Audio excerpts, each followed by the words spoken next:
Everyone, welcome to my channel pledge on Mantra. मैं हूं श्रुति मिश्रा और आज के वीडियो में हम जानेंगे hierarchy of different courts in India. तो कोर्ट में हम सभी को कभी ना कभी जाना हो सकता है, आपके साथ कोई ना कोई ऐसी घटना हो सकती है जिसकी वजह से आपको कोर्ट को अप्रोच करना पड़े।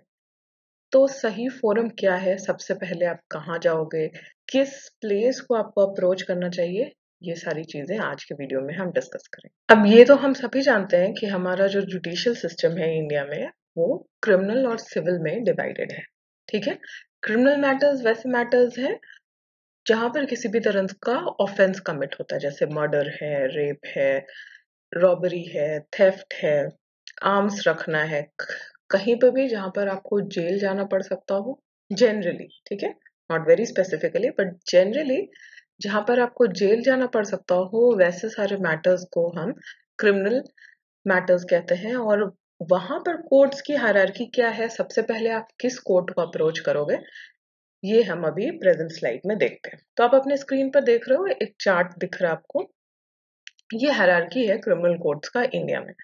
ये कहाँ बताया गया है, ये जो कोड ऑफ क्रिमिनल प्रोसीजर है 1973 में जो बनाया गया था, और इसके सेक्शन 6 में हमें बताया जाता है कि किस फॉर्म में, किस हायरार्की में सबसे नीचे क्या होगा, फिर उसके बाद कहाँ जाएंगे, फिर उसके बाद कहाँ जाएंगे, ये सारी चीजें हमें कोड ऑफ क्रिमिनल प्रोसीजर में सीआरपीसी में पता चलती है। तो सबसे पहले, ठीक है, हमें पता है कि इंडिया में जो सुप्रीम मोस्ट एपिक्स जो कोर्ट है जिसके ऊपर आप नहीं जा सकते हो, वो है सुप्रीम कोर्ट, जिसका डिसीजन फाइनल होता है। ठीक है, यहाँ पर आप सिविल और क्रिमिनल दोनों तरह के मैटर्स के लिए जाते हैं। सेम है हाई कोर्ट का भी, लेकिन सुप्रीम कोर्ट जो है उसका जुरिस्डिक्शन वो पूरे ऑल ओवर इंडिया को कवर करता है। हाई कोर्ट जो है आप जिस स्टेट में रहते हो उस स्टेट के हाई कोर्ट को ही आप अप्रोच कर सकते हो। ठीक है, सुप्रीम कोर्ट को इंडिया में रहने वाला कोई भी आदमी अप्रोच कर सकता है। अब इसके बाद स्टेट के अंदर ही हम आते हैं कोर्ट ऑफ सेशन में, उसके नीचे आता है जुडिशियल मैजिस्ट्रेट फर्स्ट क्लास और उसके नीचे आता है जुडिशियल मैजिस्ट्रेट सेकंड क्लास। तो फर्स्ट कोर्ट जो आप अप्रोच करते हो वो हो गया जुडिशियल मैजिस्ट्रेट सेकंड क्लास, उसके ऊपर है जुडिशियल मैजिस्ट्रेट फर्स्ट क्लास, उसके ऊपर कोर्ट ऑफ सेशन, फिर हाई कोर्ट और फिर लास्ट में सुप्रीम कोर्ट। अभी जो क्रिमिनल कोर्ट्स का जो जुरिस्डिक्शन है वो बिल्कुल लैडर की तरह नहीं है कि स्टेप 1 स्टेप 2 स्टेप 3, वैसा नहीं है, थोड़ा सा ये कॉम्प्लिकेटेड है। कोर्ट ऑफ सेशन का क्या जुरिस्डिक्शन है, डिस्ट्रिक्ट कोर्ट का क्या जुरिस्डिक्शन है, जुडिशियल मैजिस्ट्रेट के कोर्ट का क्या जुरिस्डिक्शन है, ये सारी चीजें सीआरपीसी में ही डिस्कस की गई हैं। तो उन सारे इंपॉर्टेंट सेक्शंस को हम जानते हैं। अब सारे स्टेट में, ठीक है, इंडिया में जितने भी स्टेट्स हैं उनमें सेशंस को, इंडिया में जितने भी स्टेट्स हैं उनमें सेशन डिवीजन होगा। सेशंस डिवीजन कैसे होगा, डिस्ट्रिक्ट वाइज होगा। एक डिस्ट्रिक्ट में एक सेशन माना जाएगा, एक से ज्यादा भी हो सकता है based on the need, but generally एक डिस्ट्रिक्ट में एक सेशन डिवीजन माना जाएगा। अब जैसे बिहार है, बिहार में पटना एक डिस्ट्रिक्ट है, तो पटना में एक सेशन कोर्ट होगा। ये कहाँ लिखा गया है, ये लिखा गया है सीआरपीसी सेक्शन 7 क्लॉज 1 में। अब ये कोर्ट ऑफ सेशन स्टैब्लिश कौन करेगा, ये स्टेट गवर्नमेंट स्टैब्लिश करेगी। किसके डायरेक्शन पे स्टैब्लिश करेगी, हाई कोर्ट के डायरेक्शन पे स्टैब्लिश करेगी। और सेशन कोर्ट में जज कौन होगा, कौन सेशन जज होगा, ये डिसाइड भी हाई कोर्ट ही करता है और उनका अपॉइंटमेंट भी हाई कोर्ट ही करता है। ये दिया गया है सीआरपीसी सेक्शन 9 में। अब जितने भी सेशंस जज हैं, असिस्टेंट सेशन जज उनसे जूनियर होंगे, जुरिस्डिक्शन में उनसे सबऑर्डिनेट होंगे, ये लिखा गया है सीआरपीसी सेक्शन 10 में। तो पहले सेशंस जज आएंगे और असिस्टेंट सेशन जज उनके काम को डिवाइड करने के लिए, उनको बांटने के लिए काम को, जिनको असिस्टेंट सेशन जज बनाया जाएगा वो सेशंस जज से जूनियर होंगे अपने पावर्स में और जुरिस्डिक्शन में। अब सेशन जज के इक्विवेलेंट होगा एडिशनल सेशन जज, जो कि ऑथराइज होगा किसी भी तरह के सेंटेंस को पास करने के लिए, लेकिन ये लोग डेथ सेंटेंस पास नहीं कर सकते हैं। अगर सेशन जज किसी को डेथ सेंटेंस दे रहा है तो उसे पहले हाई कोर्ट से कंफर्मेशन लेना होगा। ऑन हिज ओन अकॉर्ड एक सेशन जज डेथ सेंटेंस पास नहीं कर सकते। उसके बाद जो असिस्टेंट सेशन जज है वो सारे तरह के सेंटेंसेस पास कर सकते हैं except sentence of death, imprisonment for life और of imprisonment term exceeding 10 years। तो इसका मतलब क्या निकलता है कि जो असिस्टेंट सेशन जज है वो सिर्फ वैसे मैटर्स को ही सुन सकते हैं जहां पर आईपीसी में या दूसरे क्रिमिनल लॉज में पनिशमेंट 10 years के विद इन है। 10 years से ज्यादा पनिशमेंट वाला अगर कोई भी मैटर है, कोई भी ऑफेंस है, तो उसको असिस्टेंट सेशन जज नहीं सुनेंगे।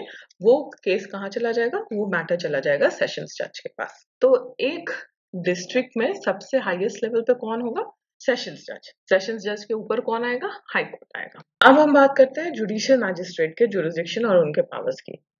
तो हाई कोर्ट जो है वो जो स्टेट जुडिशियल सर्विसेज में चुने गए जो लोग हैं उनको एज जुडिशियल मैजिस्ट्रेट अपॉइंट करेगा और ये फंक्शन करेंगे as judicial magistrate first class या सेकेंड क्लास। ये दिया गया है सीआरपीसी सेक्शन 11 में।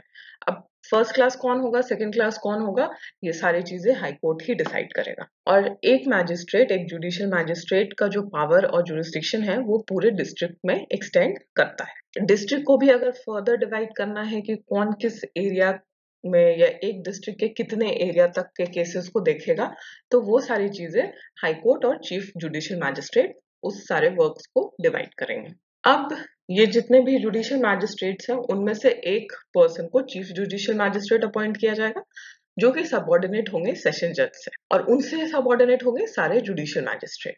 ये दिया गया है सीआरपीसी के सेक्शन 15 में। अब जो चीफ जुडिशियल मैजिस्ट्रेट होंगे, जिनको सीजेएम भी कहा जाता है, वो कोई भी सेंटेंस पास कर सकते हैं एक्सेप्ट सेंटेंस ऑफ डेथ और ऑफ इम्प्रिजनमेंट ऑफ लाइफ और imprisonment for a term exceeding 7 years। तो हमने असिस्टेंट सेशन जज में देखा था कि वो 10 years से बियॉन्ड नहीं पास कर सकते किसी भी सेंटेंस को, तो यहाँ पर 7 years के बियॉन्ड नहीं कर सकते। ठीक है, तो ऐसा कोई भी ऑफेंस है जहां पर पनिशमेंट जो है वो 7 years से एक्सीड करता है, तो वैसे सारे केसेस को चीफ जुडिशियल मैजिस्ट्रेट डील नहीं कर सकते हैं। ठीक है, वो कहाँ चला जाएगा? वो असिस्टेंट सेशन जज के पास चला जाएगा। अब जो मैजिस्ट्रेट फर्स्ट क्लास जो होंगे वो सेंटेंस पास कर सकते हैं नॉट एक्सीडिंग 3 years, ठीक है, या फाइन नॉट एक्सीडिंग 5,000 रुपीज और बोथ। तो वैसे क्रिमिनल मैटर्स, वैसे क्रिमिनल ऑफेंसेस जहां पे पनिशमेंट 3 years से ज्यादा है या फाइन 5,000 रुपीज से ज्यादा है, वो सारे cases judicial magistrate first class के पास नहीं जाएंगे। उन सारे केसेस को जुडिशियल मैजिस्ट्रेट फर्स्ट क्लास नहीं ट्राई करेंगे।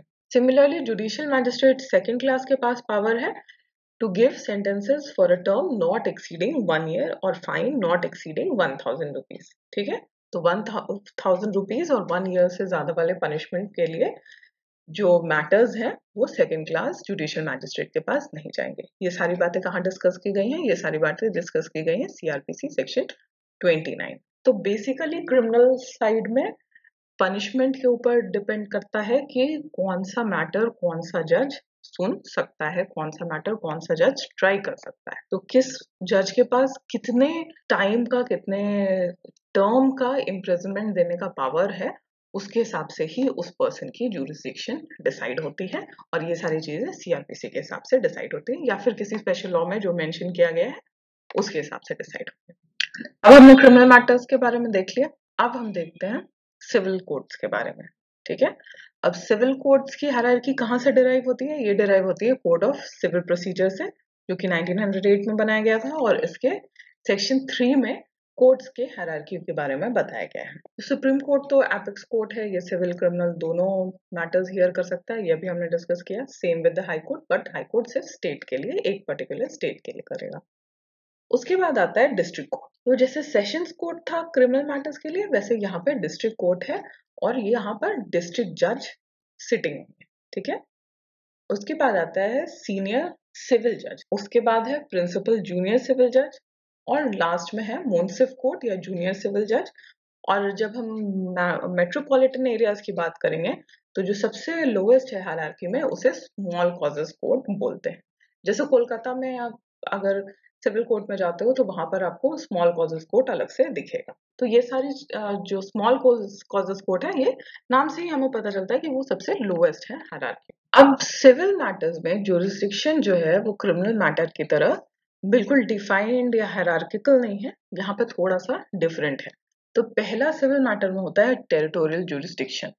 ठीक है, आपका लोकल जुरिसडिक्शन या एरिया के हिसाब से, ज्योग्राफिकल लिमिट्स के हिसाब से जुरिसडिक्शन।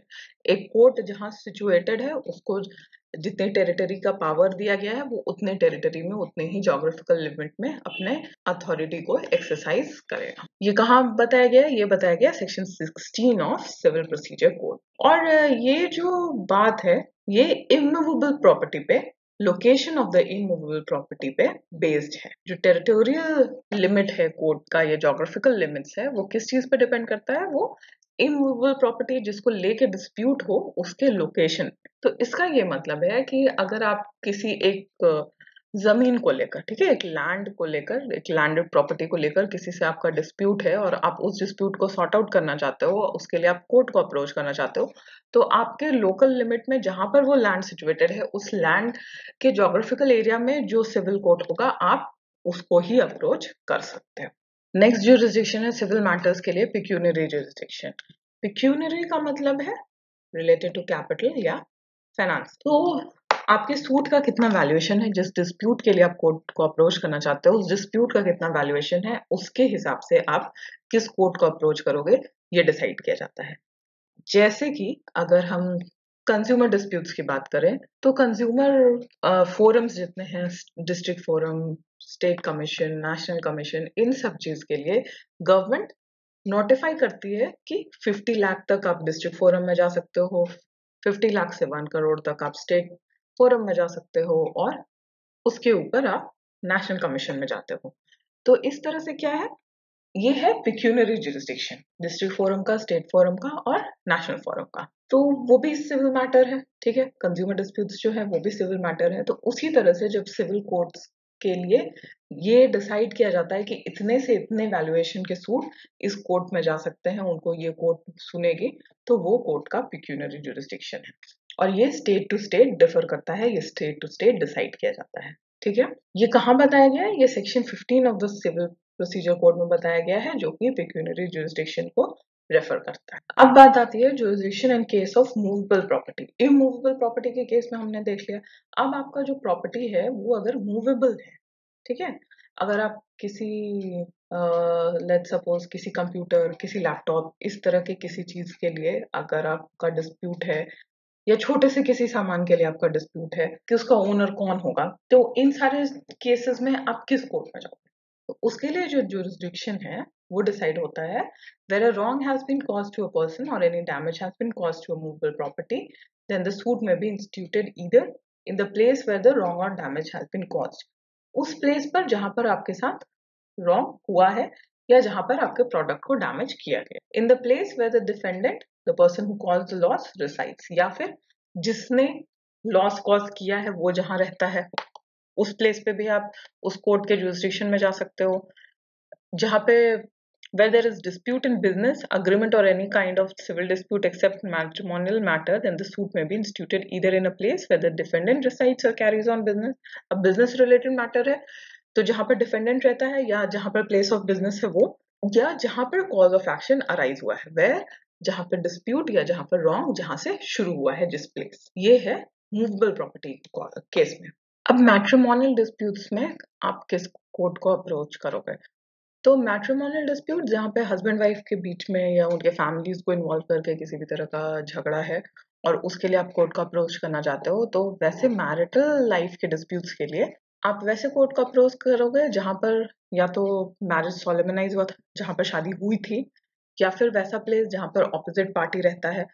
अगर हस्बैंड केस कर रहा है तो वाइफ का प्लेस ऑफ रेसाइडिंग, या वाइफ केस कर रही है तो हस्बैंड का प्लेस ऑफ रेसाइडिंग पे, या फिर जहां पर हस्बैंड एंड वाइफ लास्ट एक साथ में रहते थे, या फिर उस प्लेस पे भी जिस प्लेस पे केस फाइल करने वाला रह रहा है, provided that opposite party has not been heard of alive as for last 7 years। लेकिन आप अपने प्लेस पे कब कर सकते हो? जबकि जो सेकेंड पार्टी है जिसके अगेंस्ट में आप केस कर रहे हो, अगर वो लास्ट 7 years से उसके बारे में किसी ने नहीं जाना है, किसी को नहीं पता है कि वो जिंदा है, तब आप अपने प्लेस से, अपने प्लेस ऑफ रिसाइडिंग पे सूट इंस्टीट्यूट कर सकते हो। तो ये था एक छोटा सा video about hierarchy of courts, उनके पावर और उनके जुरिस्डिक्शन, ठीक है, क्रिमिनल और सिविल मैटर्स दोनों ही में। तो ये वीडियो अगर आपको पसंद आया हो तो आप प्लीज इसे लाइक करिए, अपने फ्रेंड्स के साथ शेयर करिए, कमेंट करके अपने व्यूज हमें बताइए और हमारे चैनल को सब्सक्राइब करना ना भूलें। थैंक यू सो मच, मिलते हैं नेक्स्ट वीडियो में, बाय बाय।